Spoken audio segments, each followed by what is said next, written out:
This is YouTube Justice WM Discussion Cast History of the Earth Part 2.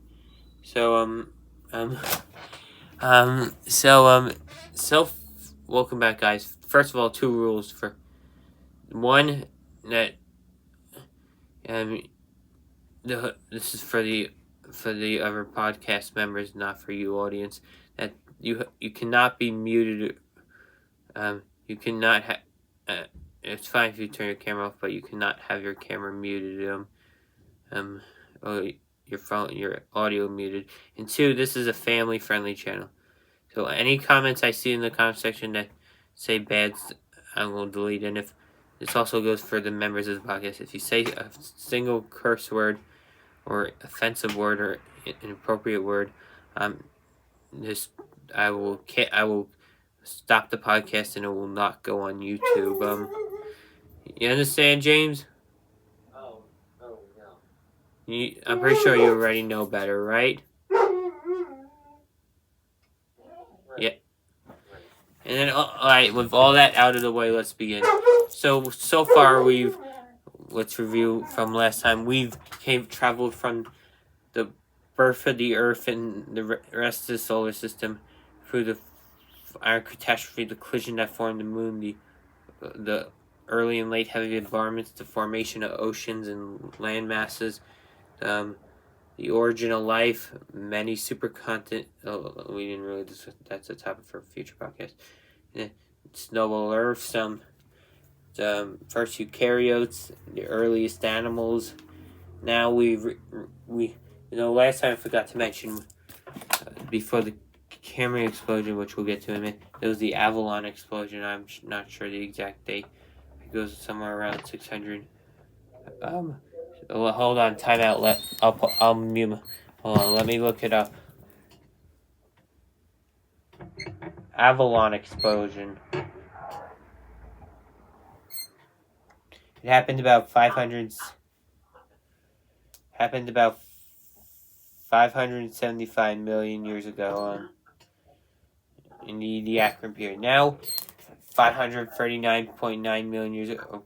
About 539 million years ago.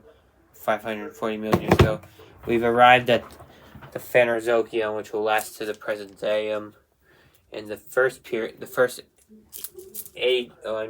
Phanerozoic, 549 million years ago to 251.9 million years ago, is the Paleozoic, and then there's James, do you already know the whole history of the Earth?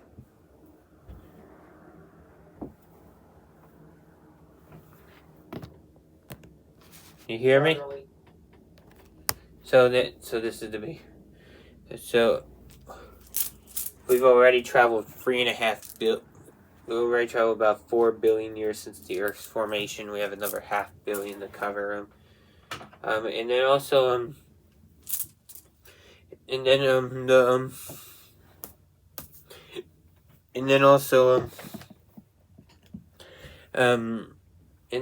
now in the first period, the Cambrian from 500.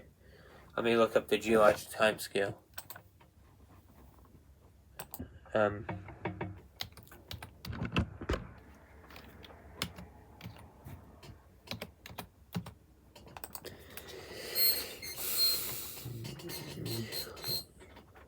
Hold on, I'll have to look it up on my phone.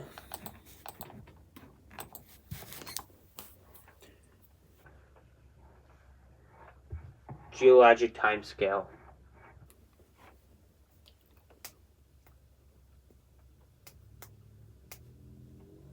I'm looking it up. Hold on, time out.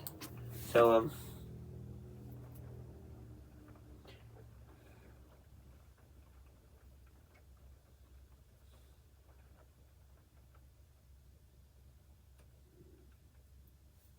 let me go back to, I'm trying to find the Paleozoic. Paleozoic.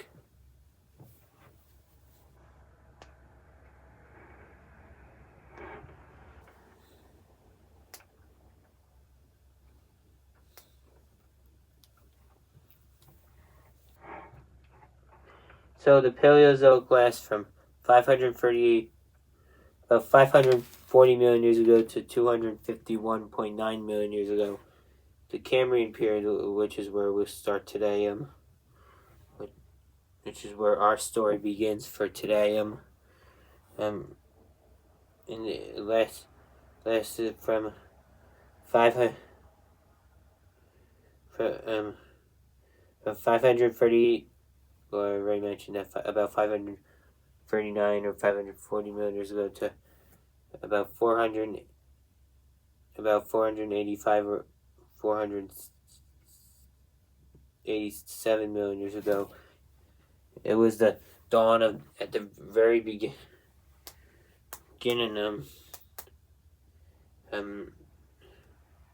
let me look up. Cambrian explosion happened it happened around the beginning of the Cambrian.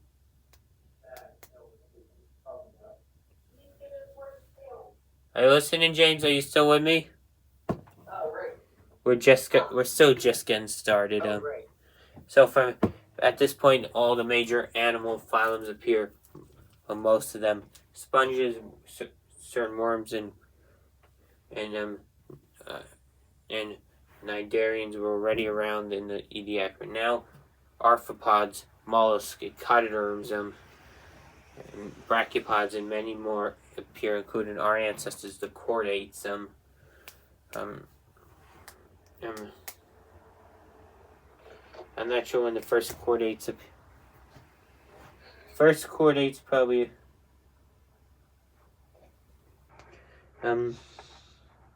first chordates appear in I'm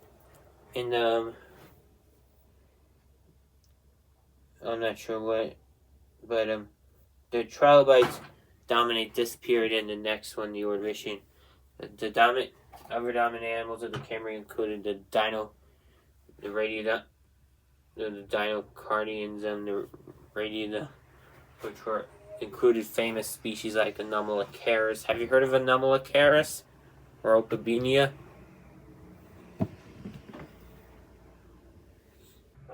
I don't think so. And then there was the Morellomorphs, which included Morella. Then there was filter feeding appendage arthropods. I don't know those Waxolenia. I'm not sure which type of animal it was. Let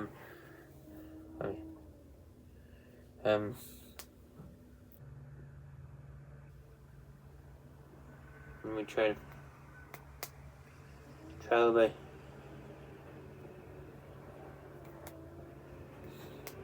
Trying to look at the.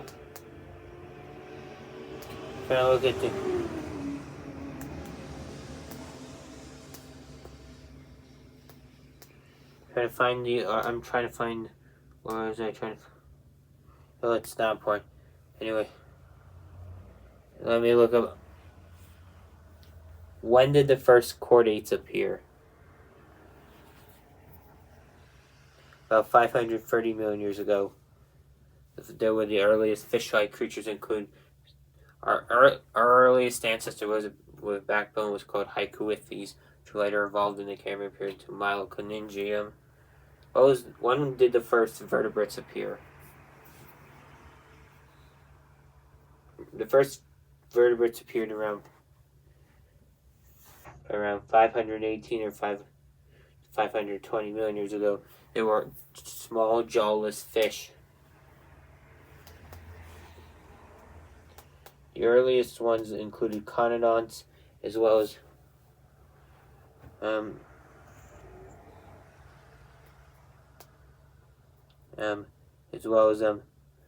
these guys. I don't know if you could see it well. And then I'm not sure how to pronounce that. They were basically armored. They were basically jawless fish with armor and spikes. And then there was hold on, we're not in. I think I don't know which one of these would lead to all modern and later prehistoric vertebrates. I mean, everything from elephants to dinosaurs to reptiles, birds, mammals, amphibians, and modern fish in general. And then also let's just continue on with the geologic time scale. The Ordovician now, the next period, which had the Ordovician biodiversification after a minor extinction at the Cambrian period, which I think was caused, I don't know, instead, if it was either glaciation or volcanism. It was caused by Well, then there was the is that concerning volcanoes? volcanism. Yes, that's volcanic activity. All right, so moving on. Now we're in the Ordovician. From 400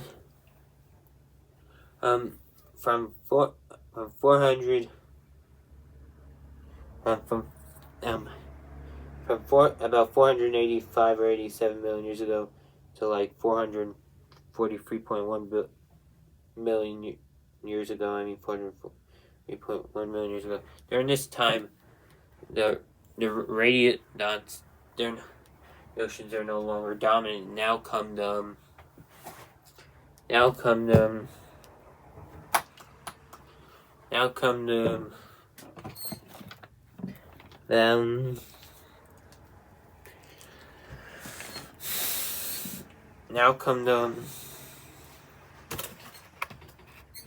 what was I gonna say?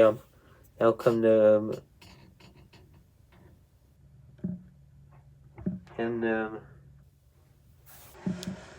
now the dominant species are the ornithopodic nautiloids, which, if you want, I'll be right back. You want to see a fossil? I have one of those. A small one. Do you want to see it?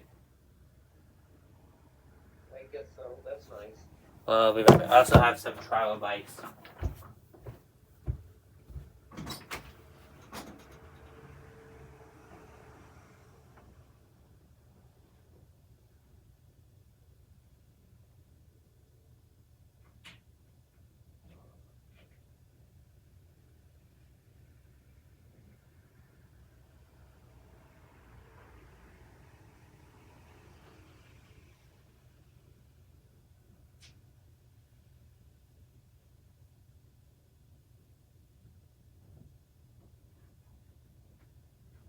So basically, I have also show you the trilobites. You know what trilobites were?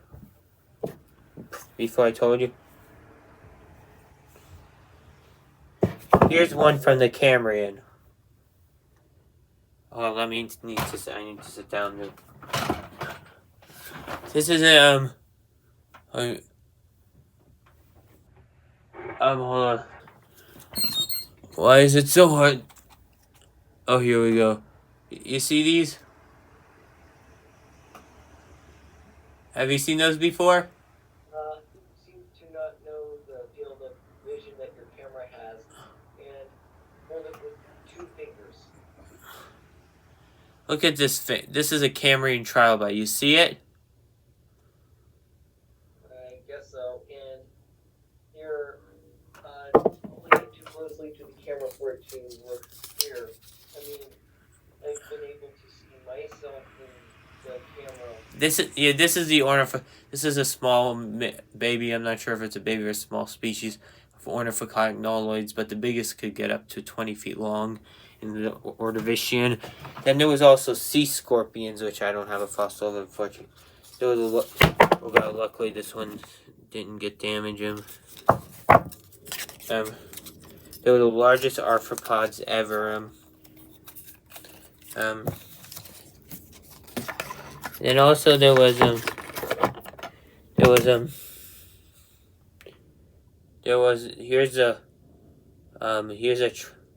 a trilobite from the Devonian. We'll get to that later. You see it? Oh.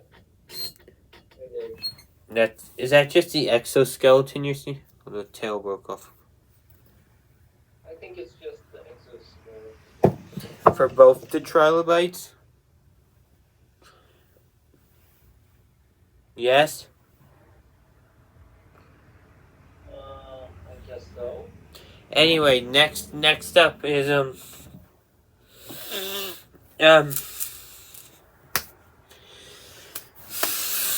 Anyway, next up is the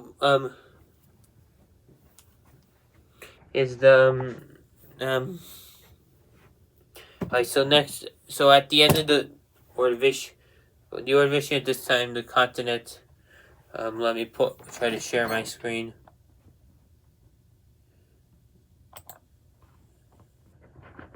Oh, let me get.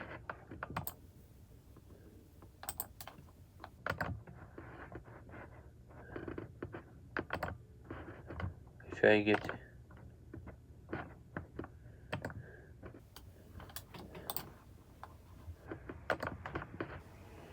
So this is what the continents look like at the Cambrian period.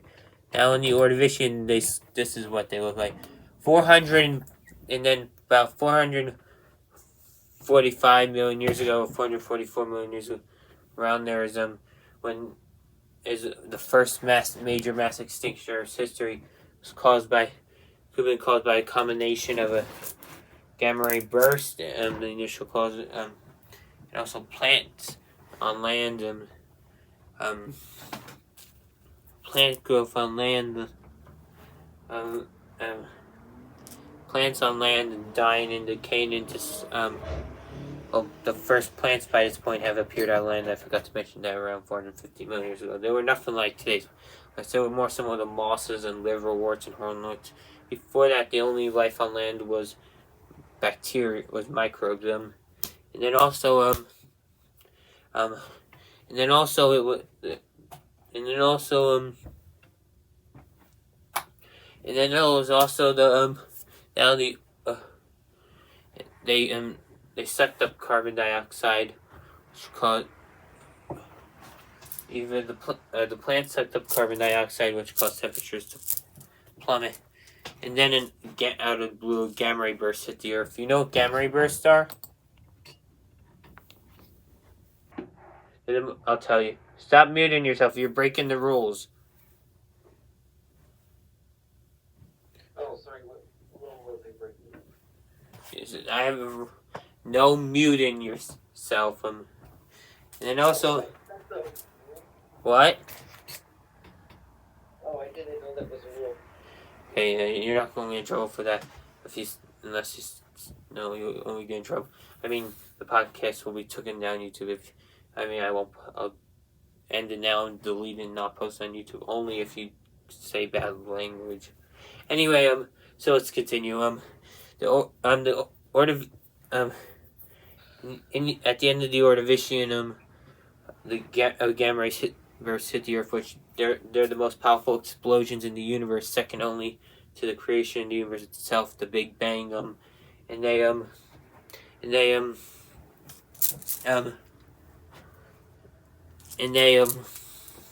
known to and they have more energy released in seconds than our sun will in its entire lifetime. And they travel at the speed of light, which means there's no warning for life on Earth before it hits. And then absolutely little. You might only have a couple seconds warning, depend at most. Yes, what's your question? So, did you know that there's this MIB or Mr. Incredible Becoming Uncanny video that explains this at the end? I don't know. I'll tell me after the recording stops. So then the gamma ray burst hit the planet. It cooled the planet and caused an ice age that lasted 500,000 years or so. Then it caused that was 445 million years ago. Then it caused her next over the next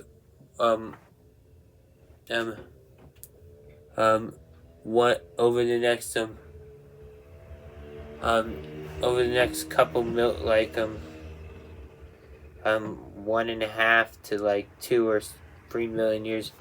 I think this continued into the solar and about 441 million years ago.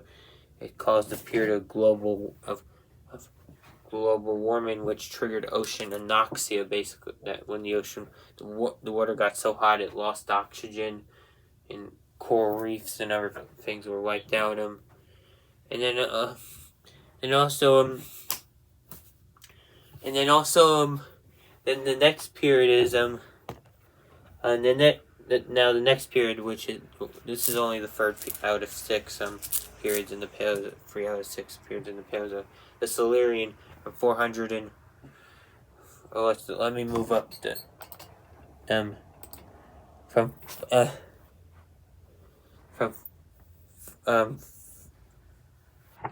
400 and 43, 441, about that 440 million to like 419 million years ago. This period is short compared to the rest of the periods in the Paleozoic. This is what the Earth looked like. By this point, the continents in the Cambrian and Ordovician, in the northern hemisphere, were known as Laurelania, which became which is North America today. Then Baltica, which is Europe today, and Siberia, which is Asia today. Then Laurelania and Baltica are starting to collide by next period of supercontinent or grand continent. In the southern hemisphere, there's been Gondwana since the Cambrian. And then also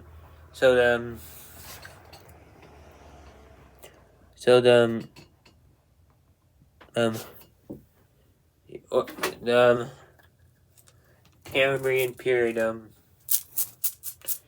so the Silurian period, the sea scorpions dominate now. I forgot. And then also, and then in the, and then also we can move on right away.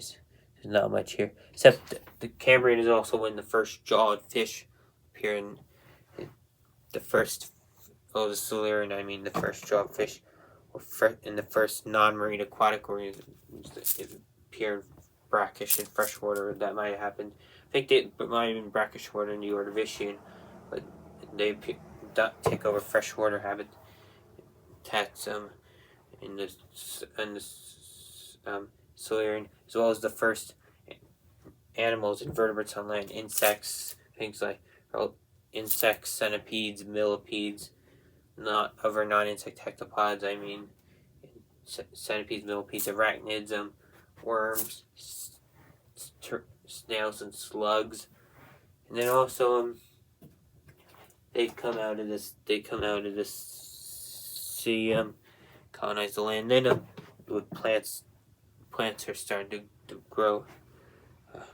And then also, and then now the next period, which is here we are, the Devonian from 419 million years ago to 358 million years ago, is the 358.9 million years ago is the age of the fish. Now Euramerica has formed them, and then also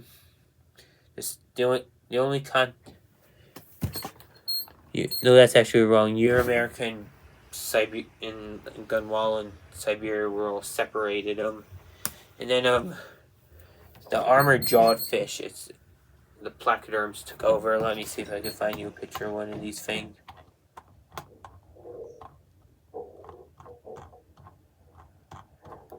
Let me see if I.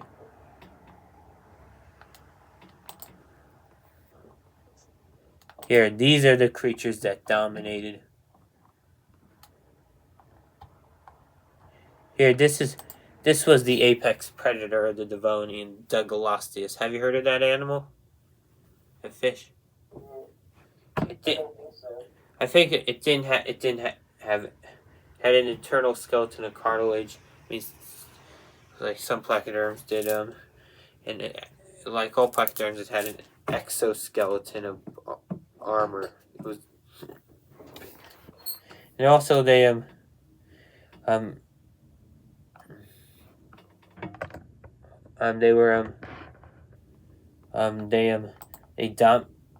armored fish and were the dominant creatures, I think, in the ocean. I think, well, lobefin fish, which I forgot to mention in the Ordovician, our ancestors were a strathspit or or I forget what they call it, a strath, then Arandaspis, then a strathspis. In the Silurian, they became Guaneta or something like that. Then the first large or semi-large, I mean medium, vertebrate appeared Megagasturus. There was a Gyrogasturus in the Cambrian, which was no Ordovician, which was a filter feeding relative Anomalocaris. Then there was then now in this Silurian there was in the Devonian our ancestors were lobefin fish, which became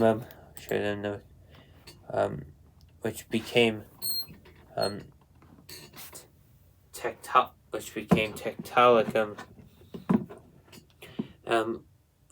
which actually I'm gonna make a whole regular series on my YouTube channel about the evolution of humans from the first microbe in the ocean to modern humans. I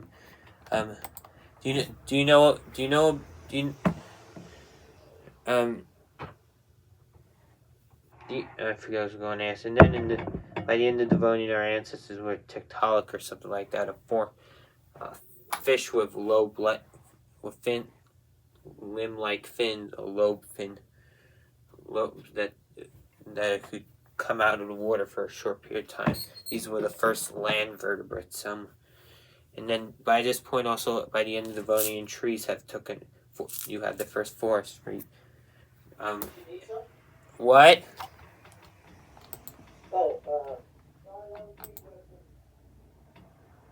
What? Your dad said hello? Did your dad say hello to me? I guess not. Tell him I said hello back. Anyway, at the end of the Devonian, first of all, I forgot to mention the Ordovician extinction wiped out 86% of marine species. The Devonian extinction wiped out 70% of species that took place. It was multiple extinctions really, and the first one was the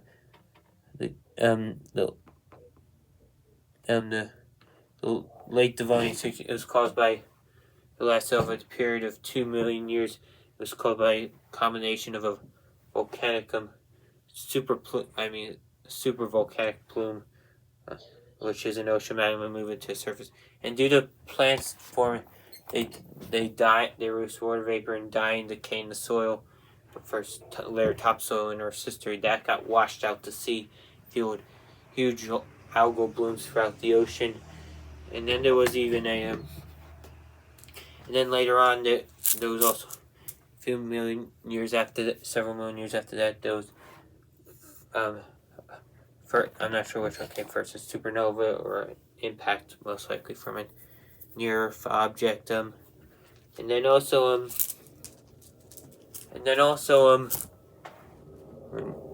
near-Earth asteroid. It's probably a near-Earth asteroid around. And then there was and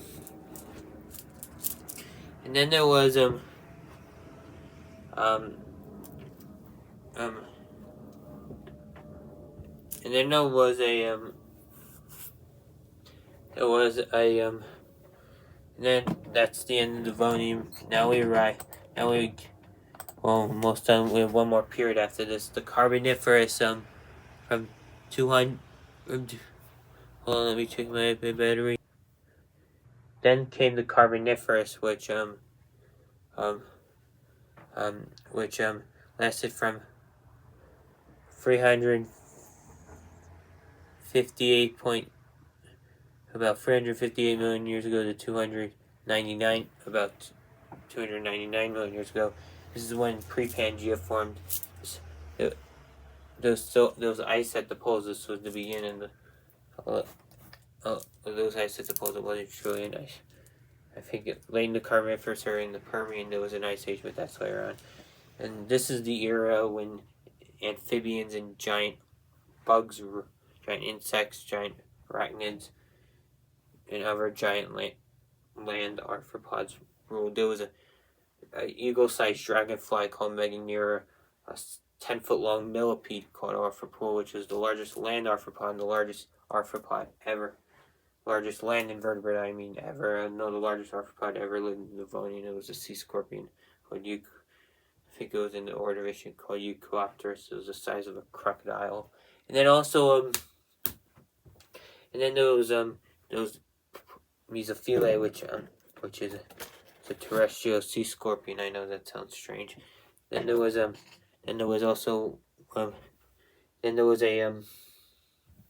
pulmonal scorpius, a scorpion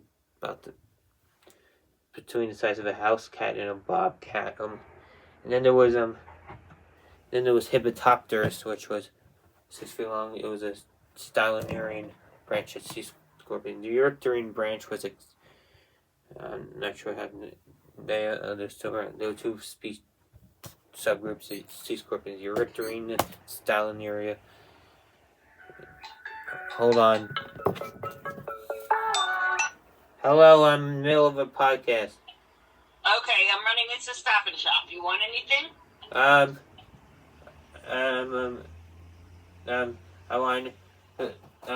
want Lay's chips. They don't have Lay's chips this week. Lemonade. That's what's on sale. Okay. I'll figure it out. Okay, bye. Bye. Sorry about that interruption. Sorry, what's your question, James? Next time you have an interruption like that, can I mute myself? Yes. Alright, back on with the story. Then there was also giant. There was still early tetrapod, just like TikTok. TikTok was gone. TikTok evolved into Iphriostega later in the Devonian. Now our ancestors pretty much now by the end of this, our ancestors were reptilomorphs. I'm not sure which species they were. They were intermediate between amphibian and reptile. They were the reptile-like amphibians. And then, have you heard of that group of vertebrates? I don't think so. And then also, there was coming up was the next species. The next species. And then.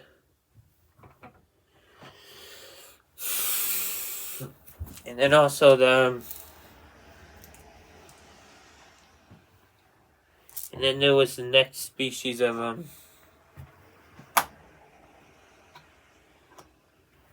the next species was and then also there was also the dominant amphibians were the temnospondyls, which appeared at this time. I'm pretty sure they dominated on land. In transitional ecosystems, I mean wetlands like swamps, bogs, and marshes. And then also they were also dominant in freshwater bodies. While the insects dominated the sky as well as the ground, along with other arthropods and the amphibians. Then there was also then there was also the lepospondylus, which were always small, and we don't know of any large ones of those groups of those. In the oceans, the relatives of true sharks became dominant, occupied the niche of cetaceans today. Which in the Cambrian it was the dinocarn, the dinocarn, something like that. And then the Ordovician, it was Silurian. It was the Silurian. It was the Eurythrids and the Devonian. It was the armored jawed fish. And then also, big sharks the relatives of sharks dominated the oceans of the Carboniferous and Permian. Which also at the also there was our ancestors finally by the end of the period have cut their ties to the water and lived permanently on land. They were sorry for my phone, just ignore the noise. And then also they were known as the amniotes, which today includes all birds, mammals, and reptiles, and this, as well as the synapsids that appear as well. Our ancestors were Castanera at this time. And then also Castaneria was a common ancestor of birds, mammals, reptiles, and non-mammalian synapsids, which now in the late Permian, not late Permian, the Permian, I mean, and at first the carbon. The reason why the insects were able to get so big during this time is because today there's 21% oxygen in the atmosphere. Carbon at times is 35%. James, did you hear about the recent wildfires in California? I think so. If you think that's bad, imagine how worse the wildfires were in the Carboniferous, because there was more oxygen and more tree. Yeah, The tree. I think they'd just be taller. The trees were no, they weren't trees. They were giant ferns the size of trees. They became the coal we burn today. The wildfires in the Carboniferous were much more deadly and powerful than the ones in today due to higher oxygen levels, combined with possibly more fuel. That's also why the arthropods were able to get so big, because there was more oxygen. Did you know the size of insects is determined by the level of oxygen in the atmosphere? You mean the troposphere? No, the atmosphere. Really? Why the atmosphere in general? I don't know. That's just how it works. Anyway, and then at the end of the Carboniferous, there was a Carboniferous rainforest collapse. And then the last period. Finally, we arrive at the last period in the Paleozoic, the Permian, from 299 million to 252.9 million years ago. This is when the synapsids, our ancestors, took over. The early Permian was dominated by pelycosaurs, which were in a formal group that by this point you have the first. By this point, you have the first reptiles and the first synapsids. The reptiles being the sauropsid group, which contains the first reptiles that appeared this time. Later, birds, dinosaurs, however, archosaurs and their relatives, as well as parareptiles, which would appear at some point during this period. I think they would come along later. I'm not sure. And then look that up. And then in the Permian now, Pangea is finally formed, although the southern, I think like the southern half of it is covered in ice age, ice, which could be up until this point all animals were cold-blooded, and then now they start to become warm-blooded thanks to the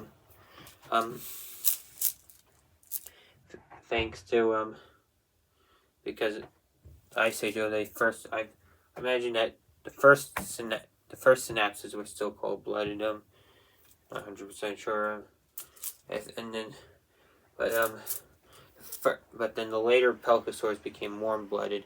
The later synapsids, especially the synapsids that were closest to mammals, the cynodonts, were warm-blooded with hair and fur and whiskers, and then also all synapsids and mammals do not have two things in common.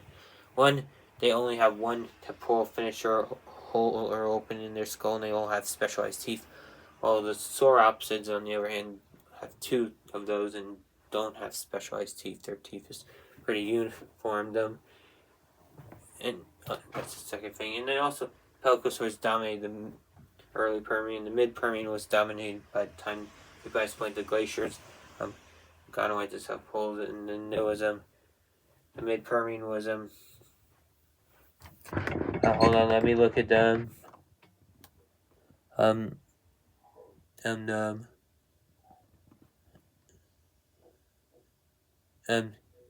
there was the hold on, I'm looking at this extinction event, which could be this not could be considered a six considered additional major mass extinction. In the end, the mid-Permian was dominated by dinocephalians, which was a group of therapsids, like Moscarinids, and then also there was Titanophonius, which was like a tiger, and Natosaurus, which was like a polar bear in terms of ecological niche. And the late Permian is when the therapsids dominated. Hold on, you had groups like at this point you had never mind. You had groups like the Dicynodonts, which are herbivores like Lystrosaurus and Dicynodon. You had I forgot to mention our ancestors from were the early Pelposaur ancestors were called Baranops, which resembled monitor lizard. Then you had Asteminus. Then you had Asteminus. You had in the mid-Permian, some dinosaurs included Asteminasuchus, which looked weird. It with a crested display, crest-like display, and it occupied the same niche as hippos. And then also there was then there was also our ancestors from Vernock became Benesto, something like the Suchus, Benesto, you still with me? Benafa Suchus, I'm not sure if I'm pronouncing it right. You still with me, James? You still with me? Oh, I am now. Did you hear what I said previously? Well, I hope you're paraphrasing from Wikipedia. The bear. Here, let me go.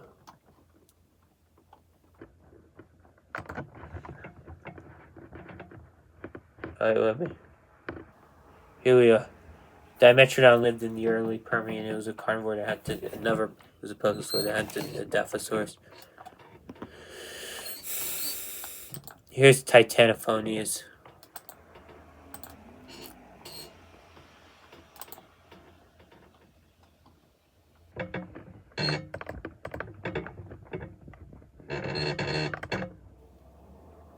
Here's the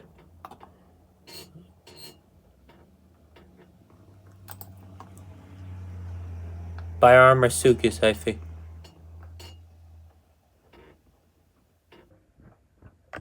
Here, this was the animal I was talking about. And then it was a dinosaur. It became later on the Venia primate, and this, which they were one of the free Viridon carnivores, type of Cladosynapsid that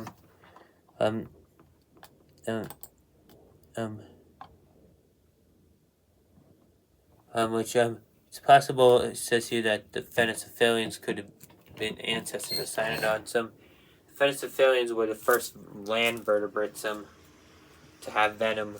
They occupied similar niches to. Are you still there? Oh, I am. Did you raise your hand? Oh, I did. Alright, and then also they filled the same niches as wolves and mid-sized canids like coyotes and jackals do today. As well as I think medium cats like lynx or bobcats or servals or caracals. And then there were as well as hyenas probably they occupied the niche of our ancestors, the Cynodon, occupied the niches of small cats, foxes, skunks, raccoons, and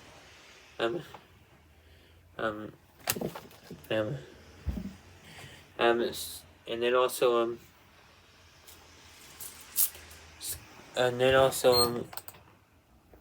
they were and wheat mustelids. I'm just guessing. I'm pretty sure that's true. and also, hold on, that's two. I hit the wrong. Then the top predators of the Lake Permian were the gorgonopsids. These creatures, they were the first saber-toothed animal in history. I was one for Halloween when I was 11 or 12. They were the first saber-toothed animals like gorgonopsid itself, or in Austrian severe dino gorgon. They occupied the niches of saber-tooth, basically big cats and bears. Some of them could get to the size of grizzly bears. And then also, here are the Dicynodons. Here's Diectodon, another small animal that it was about the size. It was basically like a hamster or rabbit of its time. And there was also some of the and then also, wait a minute, there's another one I'll show you.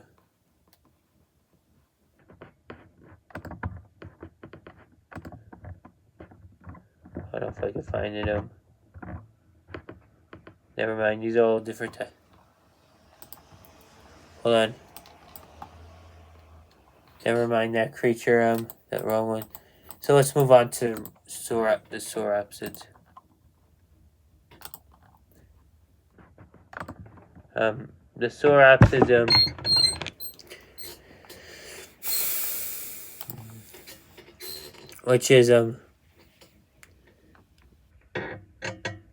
which included these creatures, which included the parareptiles,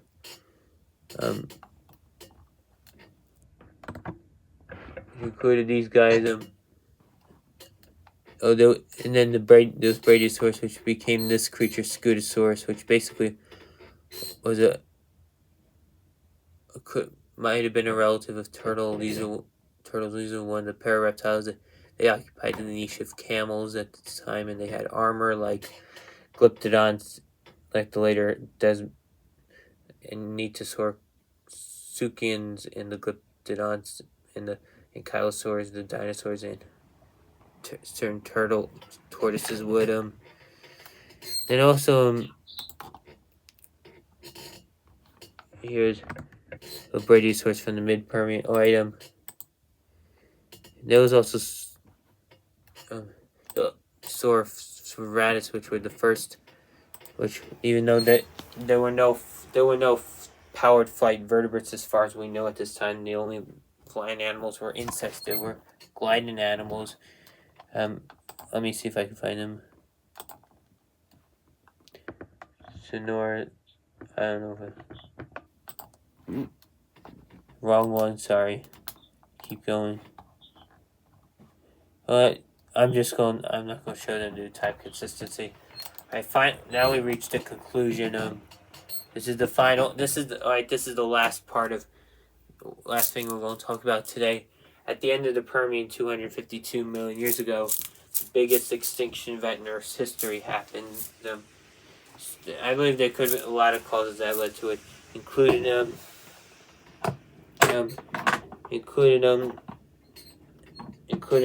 collision of Pangea, which altered ocean currents, possibly shutting them down. And then there was also possibly global warming and aridification. You know what aridification is? It's basically when the place gets hotter and drier, like what happened to Australia much later during the last ice age.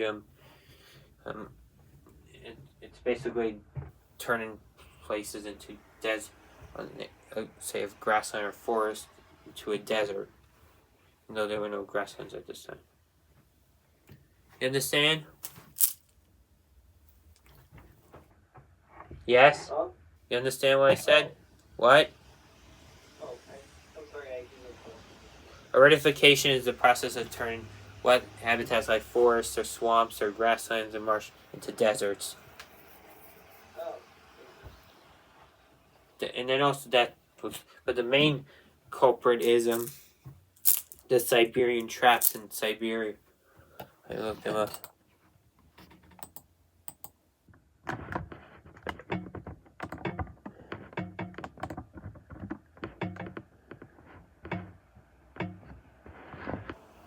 Alright, let me try to find it.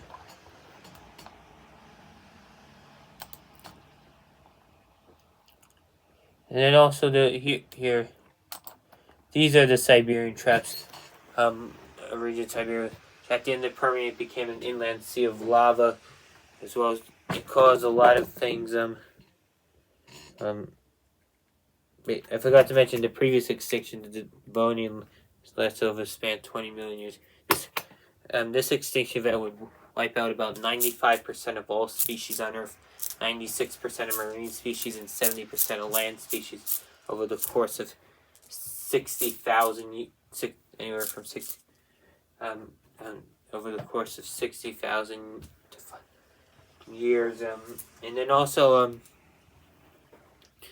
and then it would it pumped out. It first cooled the planet, and after the first the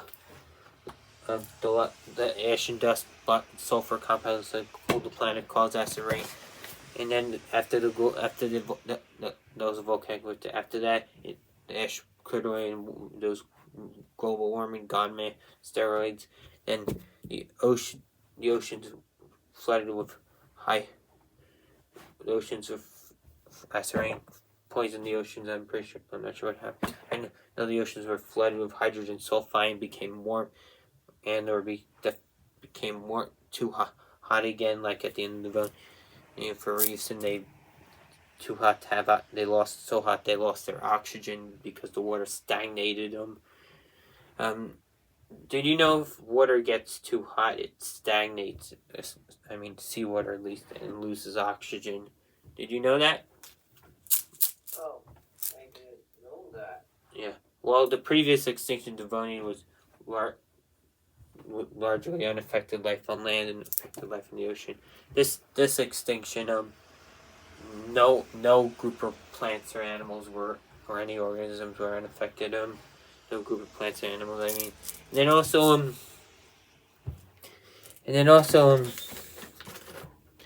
and then there was then after the anoxia, there was also the atmosphere became filled with hydrogen sulfide, and also carbon dioxide and methane, as the frozen methane at the bottom of the ocean melted and poisoned the oceans and atmosphere. Basically, the entire planet on land turned into the deserts, all the forests, especially near the coast, were gone. The seas were lifeless and barren. Most fish, sharks, and ammonites, as well as other mollusks and crustaceans. Most fish, sharks, and ammonites and other mollusks and crustaceans were wiped out. You get the picture. Including all the trilobites and any remaining sea scorpions. They were gone. And Acanthodia, the spiny sharks. I think they appeared in the Carboniferous or the Devonian Silurian, and they were all wiped out. Most of the sharks. Most of the sharks survived this extinction. On land, the reign of the stem mammals for the most part, came to an end. The Gorgonopsids went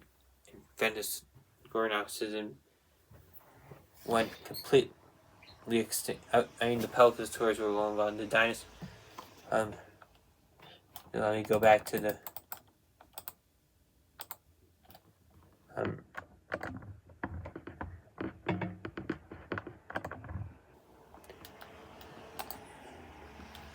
Basically, these creatures, the Ferrocephalians were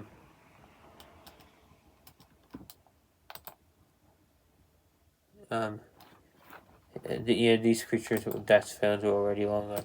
The Biomarsuchids were also died out. Most